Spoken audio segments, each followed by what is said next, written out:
The 2023 general elections in Nigeria brought with it an unprecedented level of division along ethnic, religious, and political lines among the people and especially the youth. One instrument that fueled this division was the spread of hate speech and harmful narrative online and offline.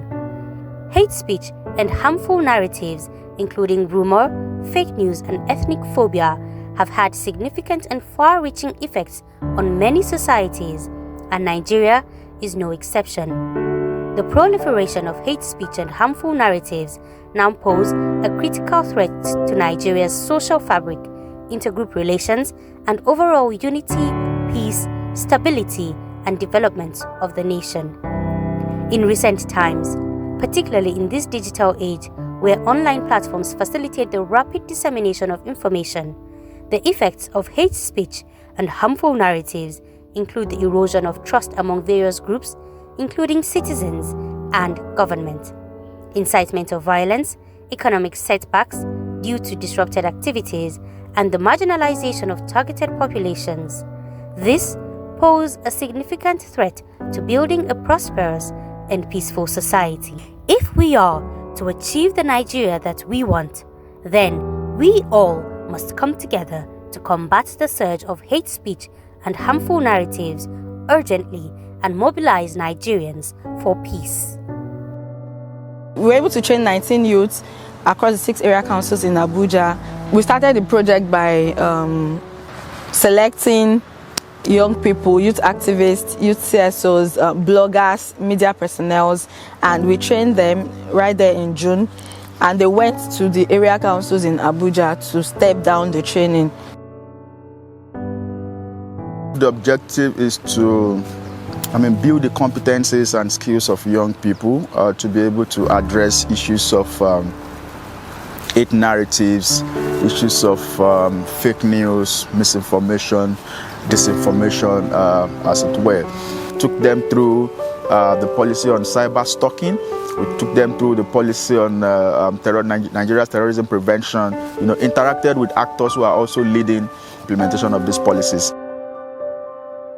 During the course of the training, I was able to learn the effects of spreading hate speech. I was also able to learn about fact-checking, that whatever you do, you should always fact-check, and the devastating impact of one's speeches and information. Teaching me on how now I can operate and share information online, where I have to share, I have to verify if these informations are correct, and also trying to know the differences between misinformation, malinformation, and disinformation. Being that we've had series of situations whereby certain information are not properly checked, and you have various people just pushing it out. You see on WhatsApp, forwarded so many times, whereas that information is actually even wrong. So I think that was one specific area that stands out for me. At the course of the training, I was able to learn how to reconstruct my speech. The project has been a very impactful one. Each area council have organized a step-down training in the area councils. We visited the traditional rulers in Buhari Area Council of Abuja, and from what we found out, the traditional rulers in that area council, the traditional religious rulers, in that area council, are the leaders of that community. And it's also a post-conflict community because they've had conflicts between migrants and indigenous people, Christians and Muslims. So this project has been able to teach me that for us to ever achieve peace, whether in Nigeria or globally, we need to, number one, involve the people, involve the community. My next project too was reaching out to school children, school leaders. We used Total Child Academy at Duse, and that project too also taught us the power of storytelling. As a result of that project, we shared how we got into peace building, and those kids were really inspired. In training and sensitizing the public through a radio station program, in sharing some key areas on what we are supposed to do in observing information that we spread both physically and online.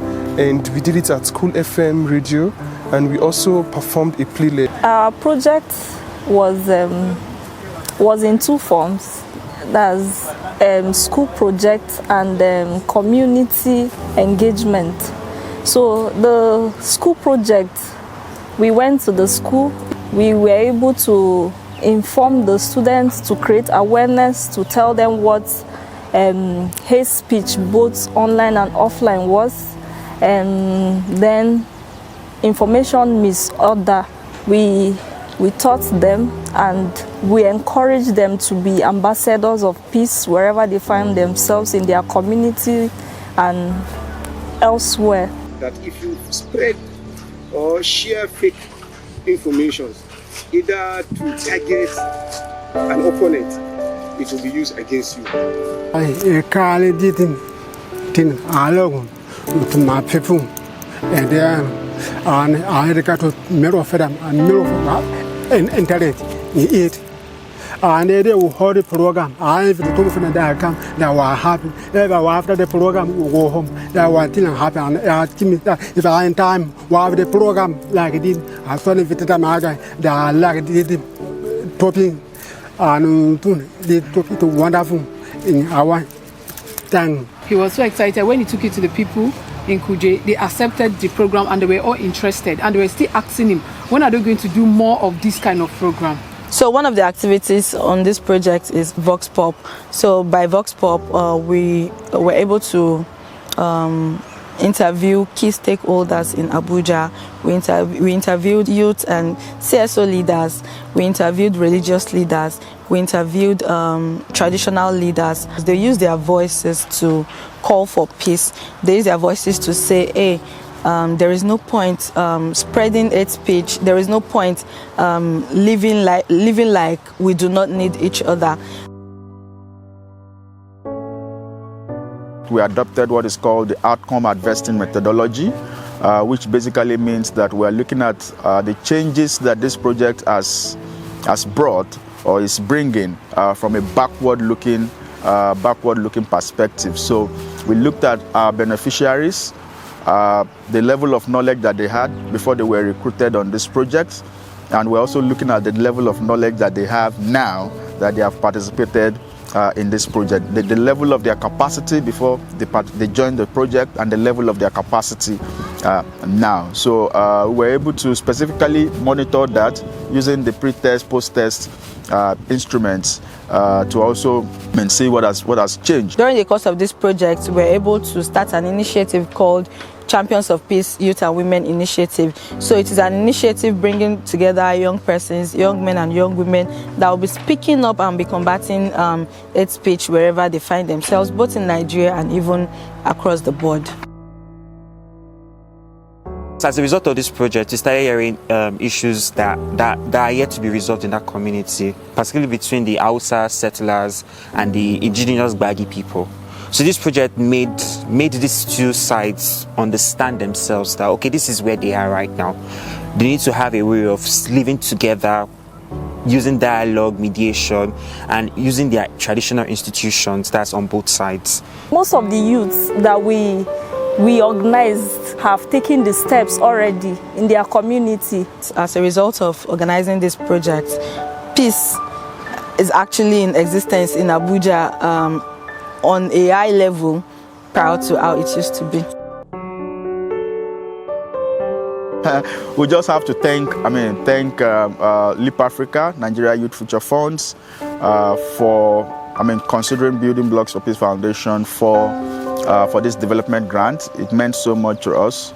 Thank you, because it's an opportunity and it's also a privilege for me to be part of the team. I would like to commend their effort because they are bringing about peace, harmony, and togetherness. Yeah, between the peoples. I have a lot of present, and I cannot thank him, baby, for peace. I cannot take me late. Because of the thing that I call me along. The first day that me that no count my disability. Every day, baby, me tell. You come and include me who was happy with me there, invite me. I think that happened to know what and call me. I'll press it. I'll plan to go give them more. agent to carry it along. And although I planned that next year, we're going to keep out within it next year. Okay, he said that he has a lot to appreciate Building Block Foundation. That he wants to appreciate the founder, first of all, that he didn't look at him as a disability person, but he took him the way he is, and then he helped him to know more, to develop himself. That what he prays to God for is that God should give him long life